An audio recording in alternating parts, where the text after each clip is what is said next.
What's going on, guys? This is Kyle Carroll with MyMMAnews.com and Carroll's Corner MMA podcast. Today, I am joined by Chrissy, joined with Chrissy, the doll, Yandolli. Chrissy, how are you? I'm great, thanks. How are you? Doing fantastic. Long time no talk.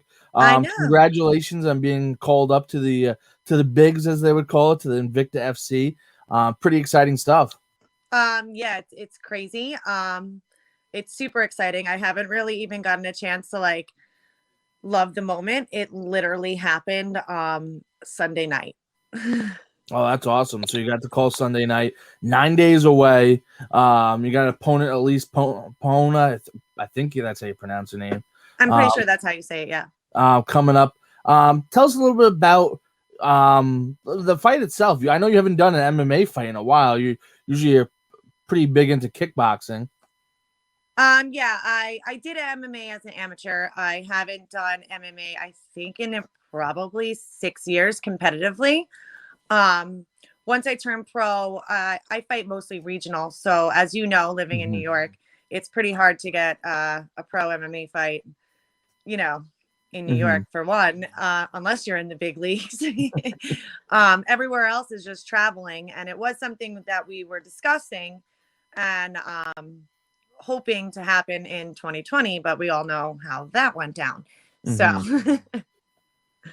yeah, 2020 came and hit hard, and hopefully everyone's been healthy in your family during the COVID pandemic. Yes, how's that affected you and your training? It affected it towards the beginning, obviously. All the gym shut down. Like it was what it was. And actually in March last year when it happened, I was actually in the middle of a fight camp. I was getting ready for one of Jackhammer promotions. I think I was actually, if I remember correctly, because I feel like so much has happened since, I was actually supposed to defend my title on one of Jackhammer shows. And then that shut down. So it was like, 2 weeks, we all thought it was like 2 weeks. Yeah. And I was like, I'm going to eat for these 2 weeks since I haven't, ate like whatever I wanted in a while. And I came off a fight in February. So I didn't really have much downtime. So I thought that 2 week quarantine, I was going to take a little break. And then the next thing you know, it's like May. 1 year later. Yeah. And then it's, but luckily, I was able to get some workouts in and, different types of workouts. Like I can do a lot of, things at home. Not that that's real training, but again, it's movement and it's moving around. And then, the summer when our gyms were allowed to open back up, I was still out of the job at the time. So I was able to be in the gym a lot more over the summer. Now that the world's pretty much open, well, in a different way, I'm still in the gym. I'm back to work, still in the gym, doing what I can, strength, striking, jits, all of it, and then this happened.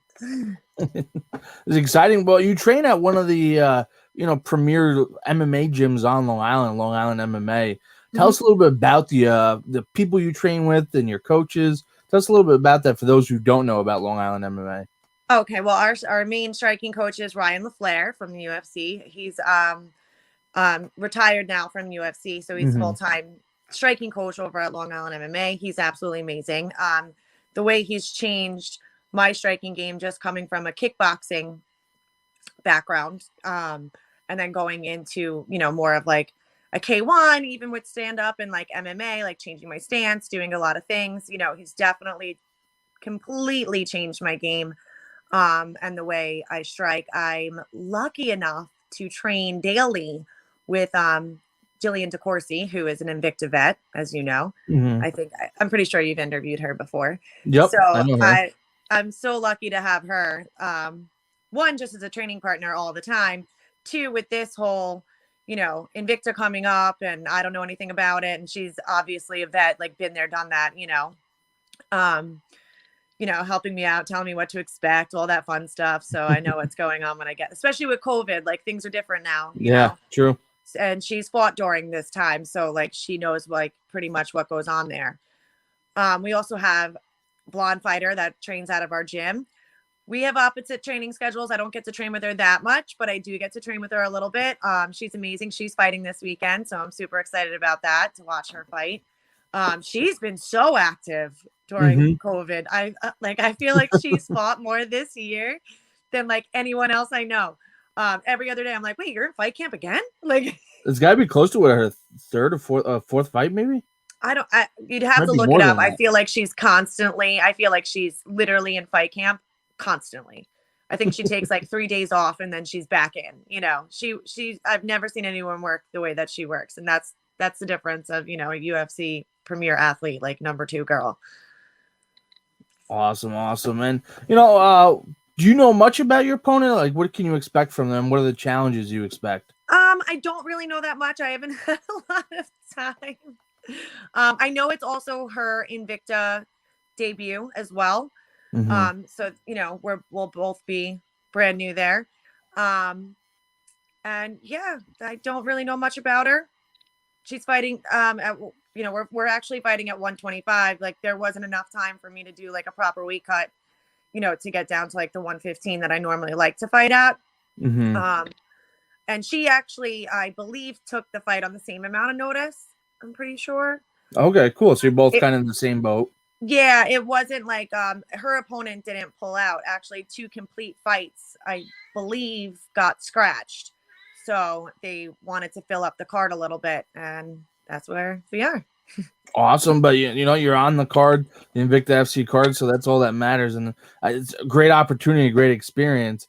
What are your goals for this fight? Obviously, is to win, but what are your goals within the fight to happen? I just want to do my game plan. You know, I want to work off my game plan. I don't want to get sucked into hers. Obviously, I don't know much about her. I'm probably sure she doesn't know too much about me. We're both actually from like the Northeast. Like, she's from Pennsylvania, I'm from New York. So okay. We were probably destined to run each other at some point, you know. It just happens to be on a really good stage. So I'm just gonna go out there, do my job, and, you know, hopefully come out with the win. Awesome. And then if you have an opportunity to back in there, are you trying to be as active as possible? I know there's other promotions coming up. You got Invicta's going to have more shows. How active do you want to be this year? I would like to be as active as possible, obviously. Just, you know, considering that we lost so much time last year. I did have a lot of fights scheduled last year, and obviously they all got canceled and pushed back and then canceled and pushed back. And then, you know, getting a fight as a pro for whatever reason has been really hard here in New York. You know, they had millions of ideas of how to get shows going with streaming and things like that, pretty much along the lines of like what Invicta and UFC have been doing all COVID. And, you know, our state's just the funnest state, and they wouldn't let any of that happen because they're the best. Holding us back. Yeah. So there's my cat. Sorry about that. Let's see the cat. Oh, there you go. That looks like a tiger. That's a big cat. She's a Siamese. She's actually not that big. She just looks big on camera. Don't say it. I might get upset. Earmuffs. Yeah, earmuffs, Tabitha. We can't hear that. Now, tell us some of the things that Jillian's told you about to kind of look out for, and if you don't mind sharing, like if there's anything like you're kind of got in the back of your mind, you're like, oh, let me just make sure I'm aware of this when it occurs. Well, there is like a quarantine now. So normally like the fight's on Friday. You probably would have normally got in like on Wednesday or something, but now we have to fly out on Monday.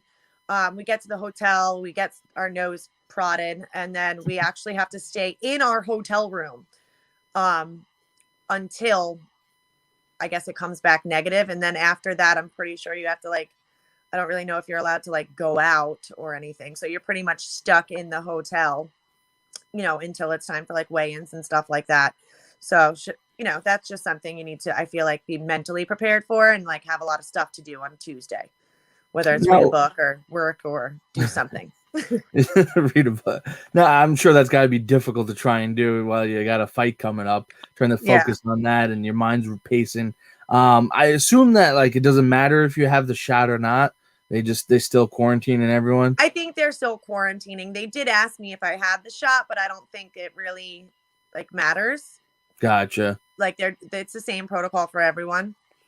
I guess better safe than sorry. Yeah, I mean, it's a day.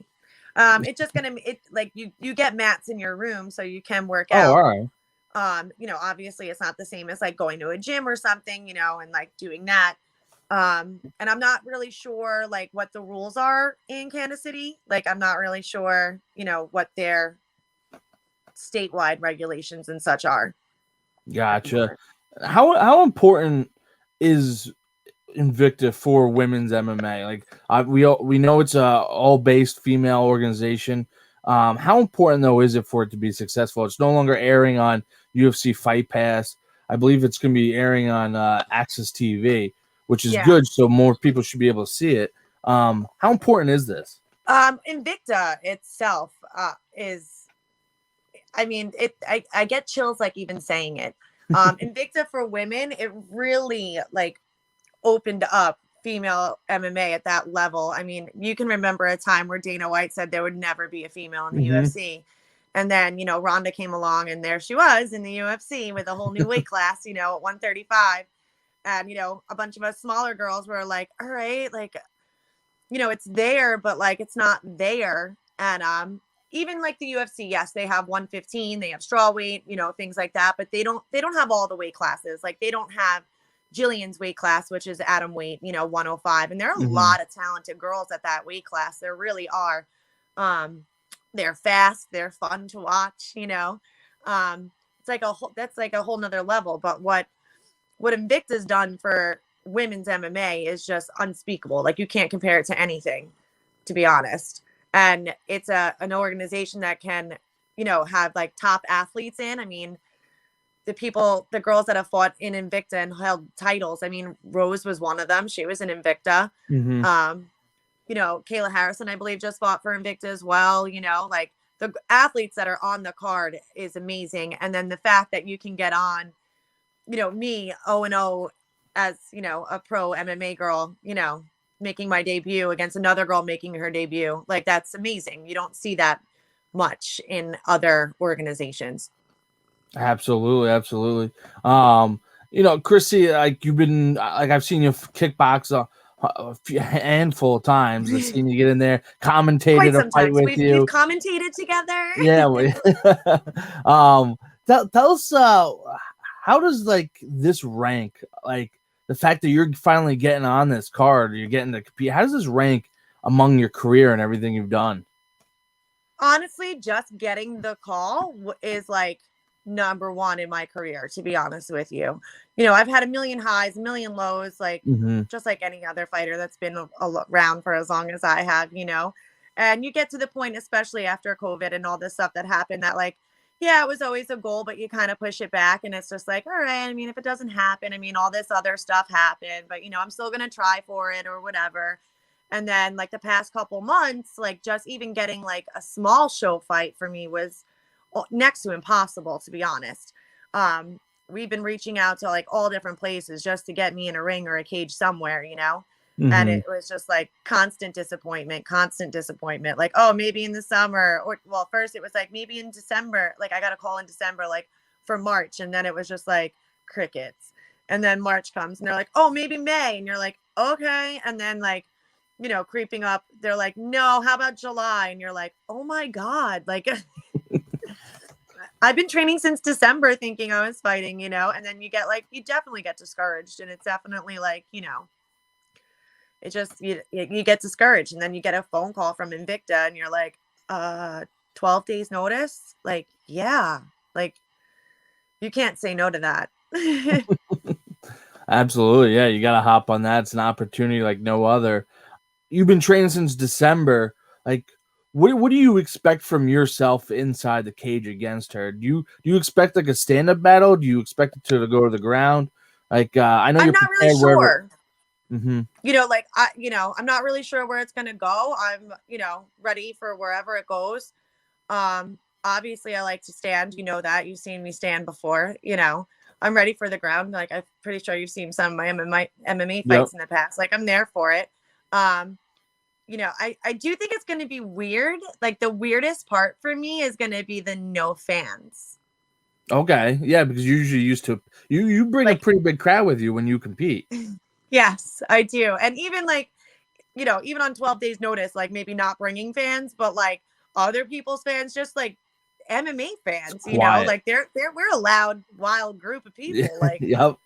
so it's going to be weird, like not hearing that. Like even when I watch the UFC and like in the events where there are no fans, you hear like every movement the cage makes, and like, you can hear the corners like so well, like from the TV. So like I can't imagine like the death quiet that it is like when you're there. Hear every smack and crack and Yeah. everything else going on. And it's people always ask me about the MMA and stuff, and I said there's two sports you always have to go see in person. It's hockey and MMA, and it's because of the crowd. When something happens, the crowd goes absolutely insane, and MMA is one of those things where something happens, it just gives like the chills down your spine, and you just get the hair stands up on your neck, and it's just craziness. It is. No, you're 100% right. Actually, like the two things I like to go watch are MMA or fights and hockey. Like those are my two favorite sports to watch. Obviously, I'm which has fights in it.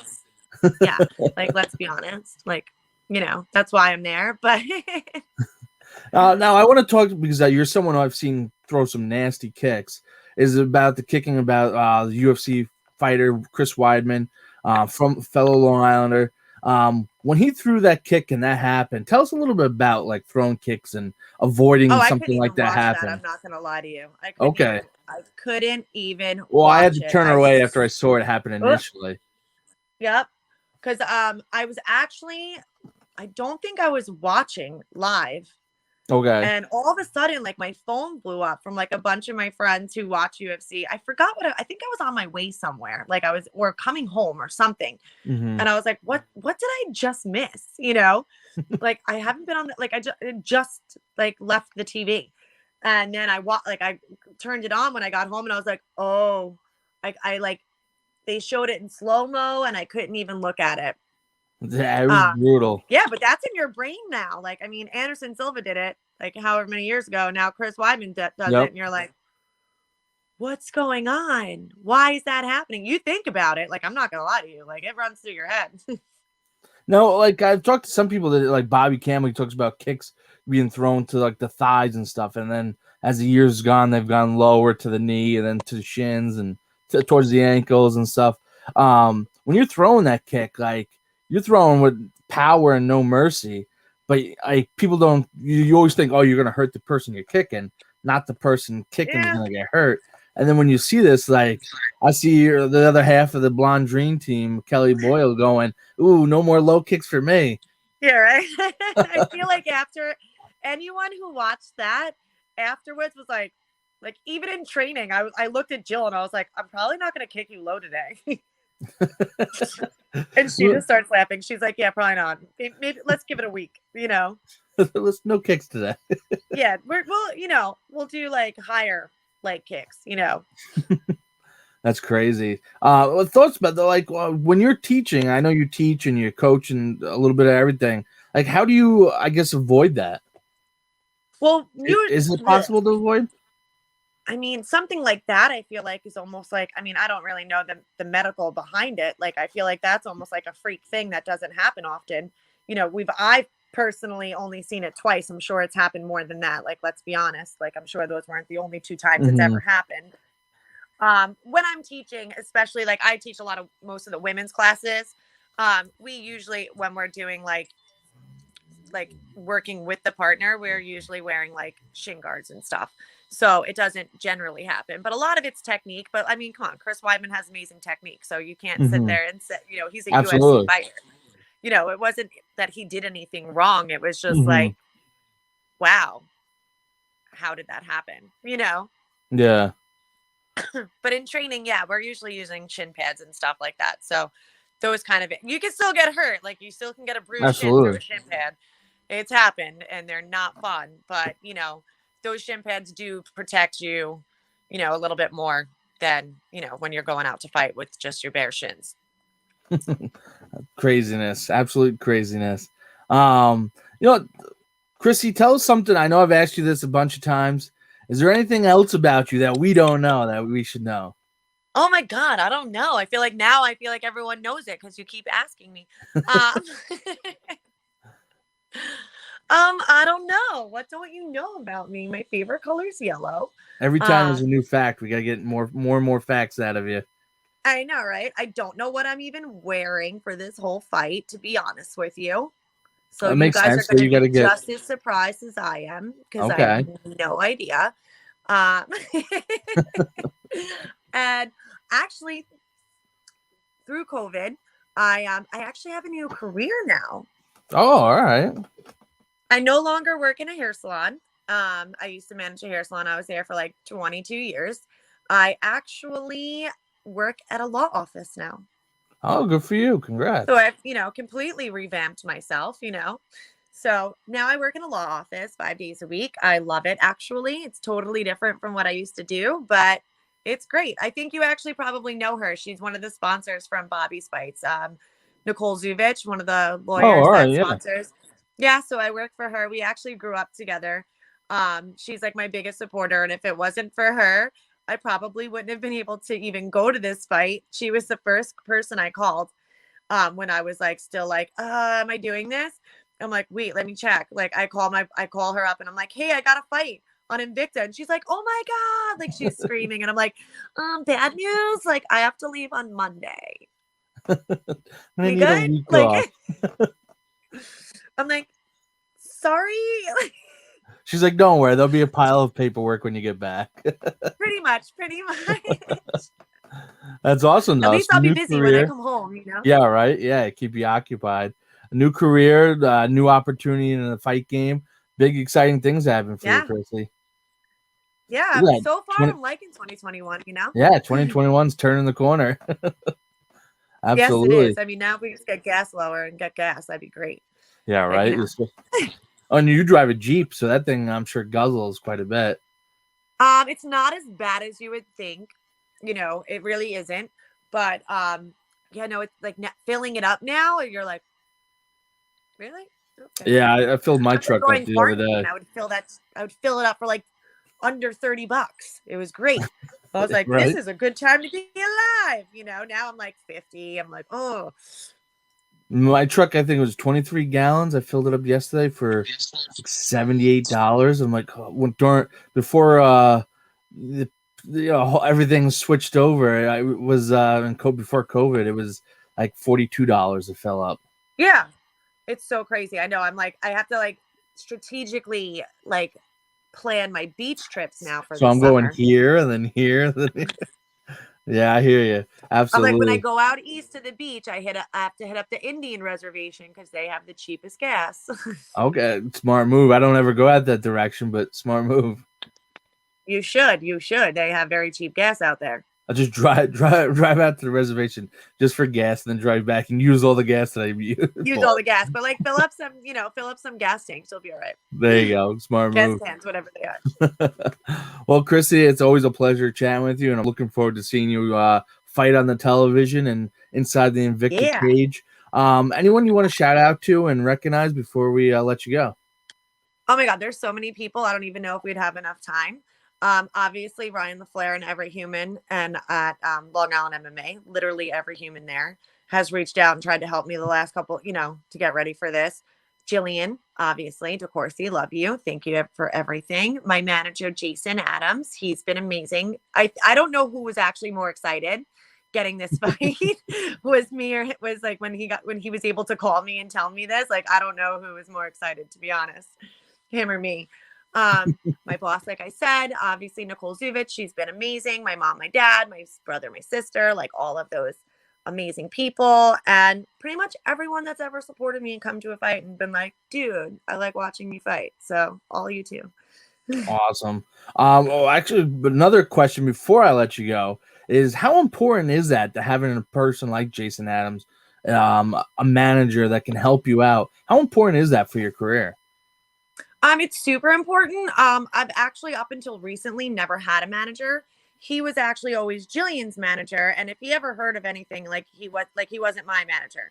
But like he knew me and Jill were tight, and if he ever heard of anything, he would like always like throw it my way or drop my name or something like that, And then one day he like just DM'd me and he's like, hey, you got like 10 minutes to talk one day this week? And I was like, yeah, I think it was actually during COVID. I'm like, I have 10 minutes to talk any day. Like, I'm not doing anything. I can work my schedule around you, you know?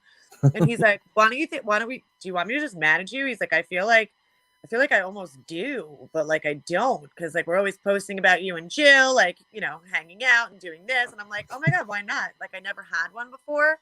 I used to take care of like all my own fight bookings, not like only me, like Ryan in the gym always helped. No, also. I get you. Like if there was a card I wanted to be on, like I'd always ask them and they would like, obviously like do what they can do. But having someone that has like a little bit, like he's got 3 girls now with me, he's got 3 fighters in Invicta. So, you know, that definitely, that's that connect that definitely helps out. He's really good at like talking me down, really good at like figuring out the game plan, like working things out. Like it's amazing having somebody else on your side, you know, just another group to your team. Awesome. Yeah, and another person to handle details that you don't have to worry about, but yeah, you know they're going to be taken care of. Yeah, I used to always just do it all myself. And when I do some of the smaller promotions, you know, I have a relationship with a lot of the promoters that I work with. So like when it comes to those small shows, like I still pretty much like take care of a lot of it myself. But if I ever need any help, he's just there to step in if needed, you know. Awesome. Absolutely. Well, that's awesome that you have someone like that, another person on your side and help support you. Chrissy, super excited for you. Happy. Congratulations. I can't wait to see you get in there and put on quite the performance. I'm hoping for a pretty insane head kick knockout. Maybe I would love that. Watch your head fly out. I don't want to see your head fly off, but no, one of those close to that. You know, as much like as safe as possible. Yeah, as safe as possible. That's what I mean. Predictions? Actually, you got a prediction that night? Oh, you're the first fight. Awesome. I am the first fight. So as of right now, depending on, you know, if anybody else drops, you know, God forbid, hopefully everybody, you know, tests negative for COVID and no fights get dropped. As of now, I'm the first fight on the card. And I think that will be streaming on like Invicta's platform. So even if you don't have AXS TV, you'll be able to watch my fight. Awesome. Super exciting. Everyone, you better tune in and watch. Check out Chrissy the Dolly Yandolli. Kick some butt. Put it to her opponent. Chrissy, thanks for joining me, and I'm looking forward to seeing you fight. Thank you so much for having me. I can't wait. Always a pleasure. And this is the Carroll's Corner MMA podcast signing off. Make sure you check out mymmanews.com, your number one source for MMA news. And we are out.